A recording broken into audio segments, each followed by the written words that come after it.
मुर्दार नूं चुक के दे पिंड ले जाओ ते जाके दे भरा नूं आख देना जे मुड़ के ने मेरे पिंड च पैर रखण दी जुरत कीती ते मैं अस्सलाम वालेकुम, मैं तारक सानी ते तुसी देख रहे हो मेरे चैनल रहबर व्लॉग। सुल्तान राय दी एक और फिल्म का मुकम्मल तारफ लैके तुहाडी खिदमत विच हाज़र हो रहे हैं और इस ते चंद एक सीन तुहाडे नाल डिस्कस करांगा और तुहानू सारी डिटेल दसांगा। उस फिल्म का नाम है जिद्दी खान। 15 नवंबर 1985 बरोज़ जुम्मा रिलीज़ होने वाली एक रंगीन पंजाबी फिल्म जिद्दी खान। इस फिल्म का जो टाइटल रोल है अदाकार सावन ने अदा किया है ते इस फिल्म के अदाकार सुल्तान रई। इन्नी जवानी दी दौलत दे के इहदे कोल जुबान खोले ही सुल्तान रई ने इस फिल्म के अंदर बादशाह का किरदार अदा किया है और बादशाह जिहड़ा होंदा है वो बहार बेगम का पुत्र होंदा है। अंजुमन मैं दसनी हुण तेरे कोलों की लुकावां। अंजुमन ने इस फिल्म के अंदर गुड्डो का किरदार अदा किया है ते गुड्डो जिहड़ी होंदी है वो साकी नूं पालदा है ते वो अपने मां प्यो कोलों विछड़ी होंदी है। मुस्तफा कुरैशी जे जवान दी कदर ना करना भी भैड़ी गल है। ते मुस्तफा कुरैशी ने इस फिल्म के अंदर जाले का किरदार अदा किया है और जाला जिहड़ा होंदा है और रोशन खान का पुत्र होंदा है। जाओ ए सालत दी जड़े जड़े पिंड चों लंघेगा उन्हां सारिआं नूं इह दसदा जाई कि तू किहड़े पिंड दा कानून तोड़न सावन अपनी झूठी हन का मसला बना के मेरे सामने आ खलोता है। सावन ने इस फिल्म के अंदर एक जिद्दी शख्स का किरदार अदा किया है जिहड़ा कि बहुत जिद्दी होंदा है और अपने हर फैसले नूं वो अटल फैसला समझदा है और धीआं दे वो बहुत खिलाफ होंदा है और कहता है कि किसी दी धी नहीं होनी चाहिए और जिसदी धी हो जाए उन्हें जिंदा दरगोर कर देना चाहिए। बहार बेगम तैनू कोड़े तो उतरना ही पड़ेगा मुंडिया, इस पिंड दा इहो ही कानून। बहार बेगम ने इस फिल्म के अंदर सुल्तान राय दी मां का किरदार अदा किया है। हैदर मैं ते जानना वा मासी जिदा कोई ना होवे ओदा रब आप। हैदर जिहड़ा कि इस फिल्म का अदाकार भी है, उसने फिल्म के अंदर एक भोले भाले शख्स का किरदार अदा किया है। शायदा मीनी बात ना कर यारू, अपने बगैर दी यार दी मौत दा बदला लैण दी नशे च है।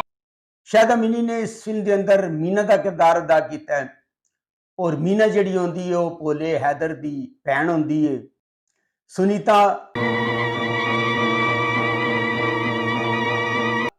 सुनीता दी भी एक आध एंट्री है फिल्म विच।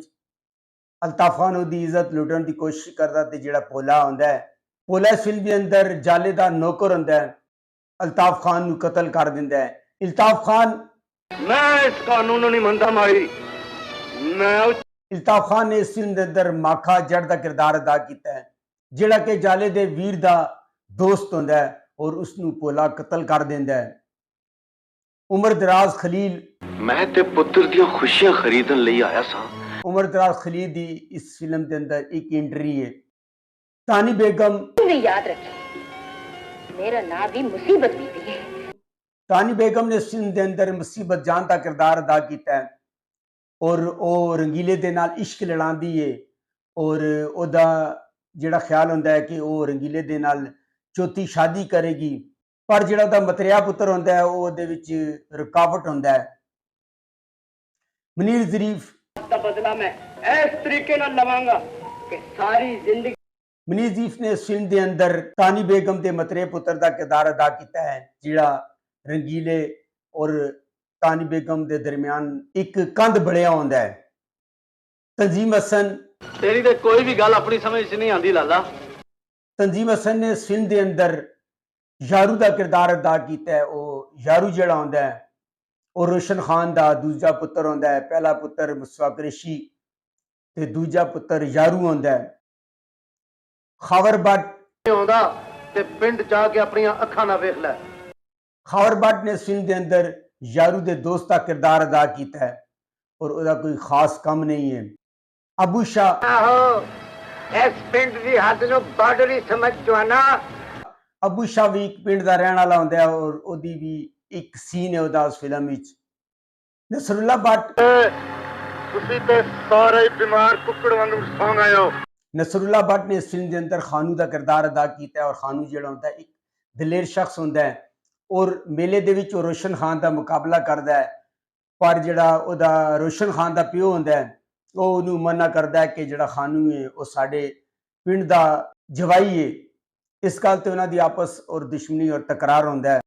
ताया बरकत शर्मा ये तेरा फैसला चल ते फिर ताया बरकत ने इस फिल्म के अंदर रोशन खान के प्यो का किरदार अदा किया है। तारक शाह खुदा रसूल दे बनाए हुए कानून की खिलाफ वर्जी न कर रोशन खान।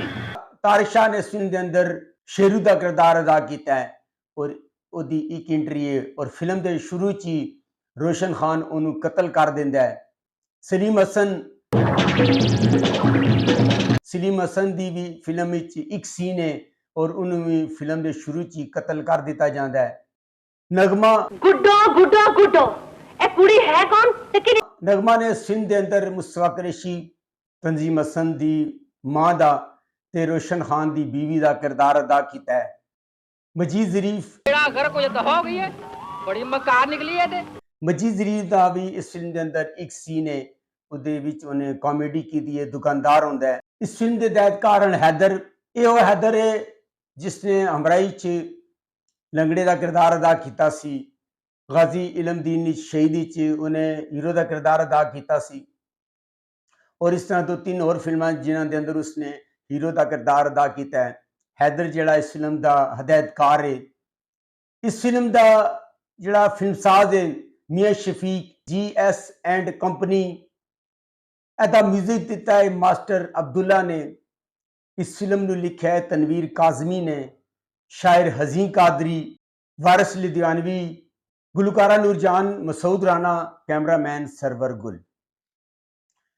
मैं तुहानूं पहले दस चुकिया कि फिल्म की जिहड़ी कहानी है इससे काफ़ी फिल्मां बन चुकियां ने और जिहड़ा राइटर है वो करदा है कि अगे दी कहानी नूं पिछे ते पिछे दी कहानी नूं अगे करदा है। 1-2 फिल्मां इस ते बणियां ने, उन्हां ते अगे जाके मैं जिक्र तुहाडे नाल करांगा।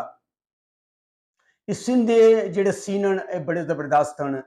रोशन खान जिहड़ा होंदा है सावन, वो एक जिद्दी शख्स होंदा है और यह नहीं चाहता कि उहदे पिंड विच कोई कुड़ी पैदा होए या उहदे पिंड विच या उहदे पिंड विच कोई जवाई आए और इस गल ते वो काफ़ी दफ़ा उहदी लोकां नाल लड़ाइयां भी होंदियां न। शेरू दी भैन दी बरात वाले दिन रोशन खान आंदा है और उहदी भैन दा जिहड़ा दुल्हा होंदा है उहनूं कतल कर दिंदा है और शेरू तारक शाह नूं भी कतल कर दिंदा है और जेल चला जाता है। जेल जाण तों पहले उहदे 2 पुत्तर होंदे न और जेल जाण दे बाद सिचुएशन होंदी है कि उहदे घर बच्ची पैदा होंदी है।